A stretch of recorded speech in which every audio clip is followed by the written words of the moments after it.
Hi hello friends, ಎಲ್ಲರಿಗೂ ನಮಸ್ಕಾರ. ಇವತ್ತಿನ ರೆಸಿಪಿ ಬಂದು ರವೆ ಇಡ್ಲಿಯಲ್ಲಿ ಯಾವ ರೀತಿ ಅಳತೆ ಪ್ರಕಾರ ನಾವು ಇಡ್ಲಿಯನ್ನು ಮಾಡಬೇಕು ಅಂತ ಪರ್ಫೆಕ್ಟ್ ಆಗಿರ್ಬೋದು ಅಳತೆಯನ್ನು ಹಾಕಿ ಮಾಡಿದ್ರೆ ಸಖತ್ತಾಗಿರುತ್ತೆ. ಸೊ ಬನ್ನಿ ಯಾವ ರೀತಿ ಮಾಡೋದು ಅಂತ ನೋಡೋಣ. ಮೊದಲಿಗೆ ಉದ್ದಿನ ಬೇಳೆನ ಒಂದು 4 ಅವರು ನೆನೆ ಹಾಕ್ಕೊಂಡಿದ್ದೀವಿ. ಉದ್ದಿನ ಬೇಳೆ ಇದರಲ್ಲಿ 1 ಲೋಟ ತಗೊಂಡಿರೋ ಅಂಥದ್ದು, ಅಂದರೆ 1/4 kg ಅಳತೆ. ಲೋಟದಲ್ಲಾದರೆ 1 ಲೋಟ ಉದ್ದಿನ ಬೇಳೆಗೆ 4 ಲೋಟದಷ್ಟು ಈ ಒಂದು ಇಡ್ಲಿ ರವೆನ ತಗೊಳ್ಳಿ. ಹಾಗೆ ಅವಲಕ್ಕಿನೂ ಅಷ್ಟೇ 1-2 ಇಡಿ ತಗೊಂಡಿರೋದು. ನೀರು ಹಾಕಿ ನೆನೆ ಹಾಕಿರೋದಕ್ಕೆ ಈ ರೀತಿ ಸ್ವಲ್ಪ ಉಬ್ಬಿದೆ, ಸಾಫ್ಟ್ ಆಗಿದೆ. ಇದನ್ನು ನೀವು ರುಬ್ಬೇಕಿದ್ರೆ ನೆನೆ ಹಾಕ್ಕೊಂಡ್ರೂ ಸಾಕು. ಇವಾಗ ಹೇಗೆ ಮಾಡೋದು ಅಂತ ನೋಡೋಣ. ರವೆನ ಇದೇ ಗ್ಲಾಸಲ್ಲಿ ತಗೋತಾ ಇದ್ದೀನಿ. ಆದರೆ ಅಳತೆ ಕರೆಕ್ಟಾಗಿದ್ದರೆ ತುಂಬ ಚೆನ್ನಾಗಾಗತ್ತೆ. ಇಡ್ಲಿ ರವೆ ಅಂತಲೇ ಸಿಗತ್ತೆ. ಇದನ್ನು 4 ಗ್ಲಾಸ್ ತಗೊಳ್ಳಿ. ಅಂದರೆ 1 kg 60 ರೂಪಾಯಿಗೆಲ್ಲ ಸಿಕ್ಬಿಡತ್ತೆ. ಪರ್ಫೆಕ್ಟಾಗಿ 4 ಗ್ಲಾಸ್ ಇದೆ. ಇವಾಗ ಇದನ್ನು ನೀರು ಹಾಕಿ ತೊಳ್ಕೊಳ್ಳೋಣ.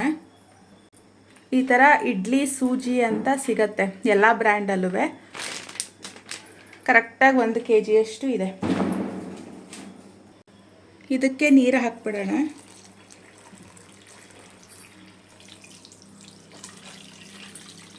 ಉದ್ದಿನಬೇಳೆ ರುಬ್ಬೋ ತನಕ ಇದು ನೀರಲ್ಲೇ ಇರಲಿ. ಈ ಥರ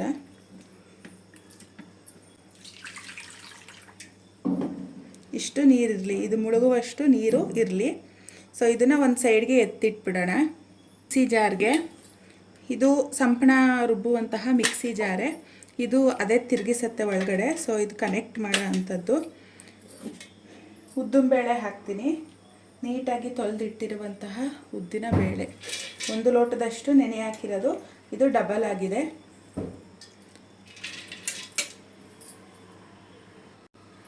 ಎರಡು ಟ್ರಿಪ್ಪು ನಾನು ಇದನ್ನು ರುಬ್ಕೋತೀನಿ.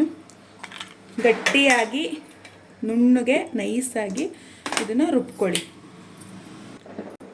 1 ಟ್ರಿಪ್ಪು ರುಬ್ಬಿದ್ದೀನಿ. ಸೊ ಇದಕ್ಕೇನೆ ಇನ್ನೊಂದು ಸ್ವಲ್ಪ ಮಿಕ್ಕಿತ್ತು, ಅದನ್ನು ಹಾಕಿ ರುಬ್ಕೊಬಿಡೋಣ ನೈಸಾಗಿ.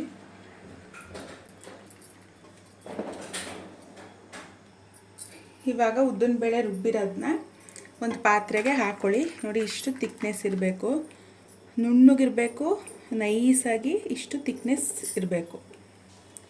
ಇವಾಗ ಅದೇ ಮಿಕ್ಸಿ ಜಾರ್ಗೆ ನಾನು ಅವಲಕ್ಕಿ ಹಾಗೆ ಅನ್ನನ ಹಾಕೋತೀನಿ.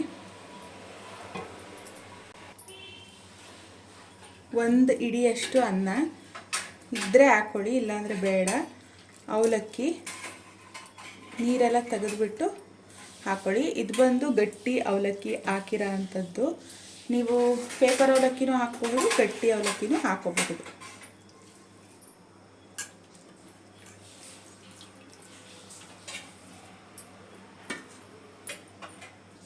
ಇವಾಗ ಇದಕ್ಕೆ ಒಂದು ಸ್ವಲ್ಪ ನೀರು ಹಾಕಿ ಸ್ವಲ್ಪ ತರಿಯಾಗಿ ರುಬ್ಕೋತೀನಿ. ಇವಾಗ ಅವಲಕ್ಕಿ ರುಬ್ಬಿದ್ದೀನಲ್ವ, ಸೊ ಈ ರೀತಿ ಅವಲಕ್ಕಿ. ಇವಾಗ ಈ ಅವಲಕ್ಕಿನೂ ಇದಕ್ಕೆ ಸೇರಿಸ್ಕೊಳ್ಳೋಣ. ಇವಾಗ ರುಚಿಗೆ ತಕ್ಕಷ್ಟು ಉಪ್ಪು,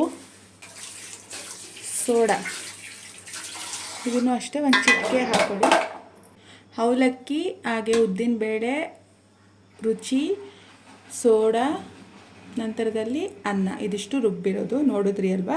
ಇವಾಗ ರವೆಯನ್ನು ನೀವೇನು ಮಾಡಬೇಕು ಅಂದರೆ, ಇದೆಲ್ಲ ರುಬ್ಬೋ ತನಕ ಇದು ನೆಂದಿರುತ್ತೆ. ಸ್ವಲ್ಪ ಇಷ್ಟು ನೀರಿದೆ ಅಲ್ವಾ, ತುಂಬದಂಗೆ ಈ ರೀತಿನೇ ಹಾಕಬಾರ್ದು. ರವೆನ ತಗೊಂಡು ಈ ಥರ ಹಿಂಡಿ ಈ ಥರ ಹಾಕಬೇಕು.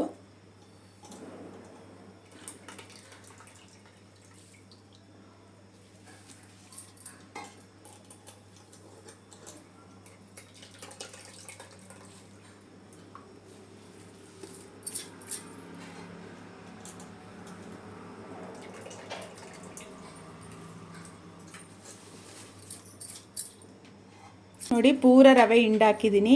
ಇದು ನೀರು ವೇಸ್ಟು, ಇದೇನೇನು ಯೂಸ್ ಮಾಡಬೇಡಿ.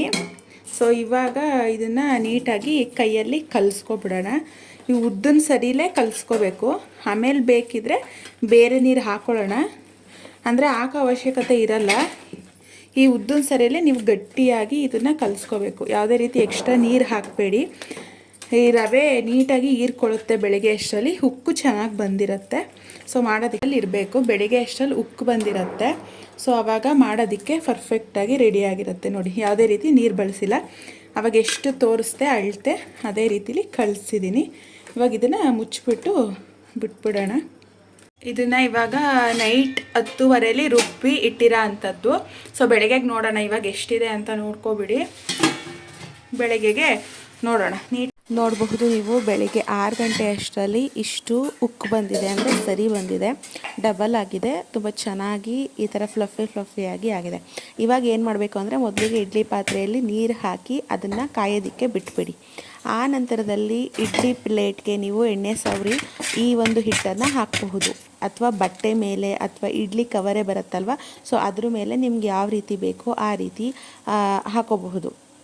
ಇದು ಡಬಲ್ ಆಗುತ್ತೆ ಬೆಂದ ಮೇಲೆ, ಆದ್ದರಿಂದ ಒಂದೊಂದು ಸೌಟಷ್ಟು ಮಾತ್ರ ಹಾಕ್ಕೊಳ್ಳಿ. ಜಾಸ್ತಿ ಹಾಕಿದ್ರೆ ತುಂಬ ಜಾಸ್ತಿ ಅಂತ ಅನಿಸ್ಬಿಡತ್ತೆ.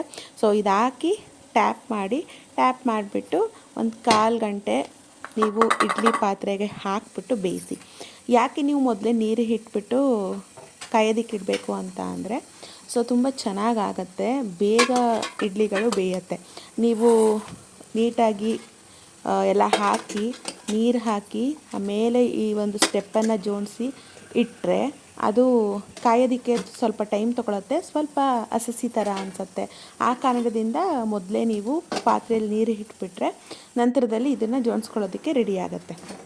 ಆ ನಂತರ ಆದಮೇಲೆ 1/4 ಗಂಟೆ ಆದಮೇಲೆ ಈ ಒಂದು ಇಡ್ಲಿ ರೆಡಿಯಾಗಿರುತ್ತೆ. ಇದಕ್ಕೆ ತಕ್ಕಂಗೆ ಚಟ್ನಿ ಸಾಂಬಾರು ಪ್ರಿಪೇರ್ ಮಾಡಿಕೊಂಡು ಇದನ್ನು ರವೆ ಇಡ್ಲಿ ಆಲ್ಮೋಸ್ಟ್ ಡಿಪ್ಪಿಂಗ್ ಸಾಂಬಾರಲ್ಲಿ ತಿಂದ್ರೇ ತುಂಬ ಸಖತ್ತಾಗಿರುತ್ತೆ. ಸೊ ಒಂದು ಸಾರಿ ಟ್ರೈ ಮಾಡಿ. ಸಾಂಬಾರು ರೆಸಿಪಿನೂ ಕೂಡ ನಾನು ಡಿಸ್ಕ್ರಿಪ್ಷನಲ್ಲಿ ಲಿಂಕ್ ಹಾಕಿರ್ತೀನಿ. ಹೋಟೆಲ್ ಸ್ಟೈಲು, ಯಾವುದೇ ರೀತಿ ತರಕಾರಿ ಎಲ್ಲ ಬೇಡ, ತುಂಬಾ ಸಿಂಪಲಾಗಿ ಸಖತ್ತಾಗುತ್ತೆ ಟೇಸ್ಟು. ಇಡ್ಲಿಗೂ ಸಾಂಬಾರ್ಗೂ ಮಸ್ತಾಗಿತ್ತು. ಏನು ಸಾಫ್ಟಾಗಿತ್ತು ಅಂದರೆ ಇಡ್ಲಿ ಸಖತ್ತಾಗಿತ್ತು. ಸೊ ಇದನ್ನು ನೀವು ಬಿಸಿಲೇ ನೀವು ಇಟ್ಕೋಬಹುದು, ಯಾವುದೇ ರೀತಿ ಅಂಟೋದಿಲ್ಲ. ಹಾಗೆ ಬಿಸಿನೇ ತಿಂದ್ರೇ ಟೇಸ್ಟ್ ಅಂತ ಹೇಳ್ತೀನಿ. ಒಂದು ತಟ್ಟೆಗೆ ನೀಟಾಗಿ ದಬಾಕ್ಬಿಟ್ಟು ಈ ಥರ ಪೇಪರ್ನ ಎಳೆದ್ರೆ ನೀಟಾಗಿ ಬಂದ್ಬಿಡುತ್ತೆ. ಯಾವುದೇ ರೀತಿ ನೀರು ಹಾಕಬೇಕು, ತಣ್ಣಗಾಗೋದಕ್ಕೆ ಕಾಯಬೇಕು ಅಂತ ಏನಿಲ್ಲ. ಫಟಾಫಟ್ ಅಂತ 1 kg ರವೆ ಇಡ್ಲಿ, 1/4 kg ಉದ್ದಿನ ಬೇಳೆಯಲ್ಲಿ ನಿಮಗೆ 60 ಇಡ್ಲಿಗಳು ರೆಡಿ ಆಗುತ್ತೆ. ಅಂದರೆ ಸುಮಾರು ಒಂದು 10 ಜನ ತಿನ್ನಬಹುದು, ಅಷ್ಟು ಇಡ್ಲಿ ರೆಡಿ ಆಗುತ್ತೆ. ಸಿಂಪಲ್ಲಾಗಿ ನೋಡಿದ್ರಿ ಅಲ್ವಾ ಯಾವ ರೀತಿ ಮಾಡೋದು, ಸಾಫ್ಟಾಗಿರುವ ಇಡ್ಲಿ ಅಂತ. ನೀವು ಮನೇಲಿ ಟ್ರೈ ಮಾಡಿ ಹೇಗಿತ್ತು ಅಂತ ನಮಗೆ ಕಮೆಂಟ್ಸ್ ಮೂಲಕ ತಿಳಿಸಿ. ಸೊ ಸ್ವಲ್ಪ ಲೆಂತಿ ಆಗಿದ್ರು ವೀಡಿಯೋನ ಡೀಟೇಲಾಗಿ ಹೇಳಿದ್ದೀನಿ, ಯಾಕಂದರೆ ದೋಸೆನ ಯಾವ ರೀತಿನಾದರೂ ಮಾಡಬಹುದು, ಇಡ್ಲಿಗೆ ಕರೆಕ್ಟಾದ ಅಳತೆ ಇಲ್ಲ ಅಂದರೆ ಗಟ್ಟಿ ಆಗೋ ಅಂಥದ್ದು, ನೀರು ಥರ ಆಗೋ ಅಂಥದ್ದು, ಇಲ್ಲ ಫುಲ್ ಸಾಫ್ಟ್ ಆಗಿಬಿಡೋ ಅಂಥದ್ದು ಒಂಥರ ಆಗುತ್ತೆ.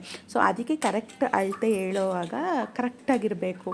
ಸೊ ಆದ್ದರಿಂದ ಸ್ವಲ್ಪ ಲೆಂತಿ ಆದರೂ ಪರವಾಗಿಲ್ಲ ಅಂತ ವೀಡಿಯೋ ಮಾಡಿರೋ ಅಂಥದ್ದು. ಒಂದು ಸಾರಿ ಟ್ರೈ ಮಾಡಿ, ತುಂಬಾ ಸೂಪರಾಗಿರುತ್ತೆ. ಸೊ ಇದೇ ರೀತಿ ಹೆಚ್ಚಿನ ವೀಡಿಯೋಗಳಿಗಾಗಿ ರಕ್ಷಿತಾ ರುಚಿ ಚಾನಲ್ನ ಸಬ್ಸ್ಕ್ರೈಬ್ ಮಾಡಿ, ಲೈಕ್ ಮಾಡಿ, ಶೇರ್ ಮಾಡಿ, ಕಮೆಂಟ್ಸ್ ಮಾಡಿ. Thank you.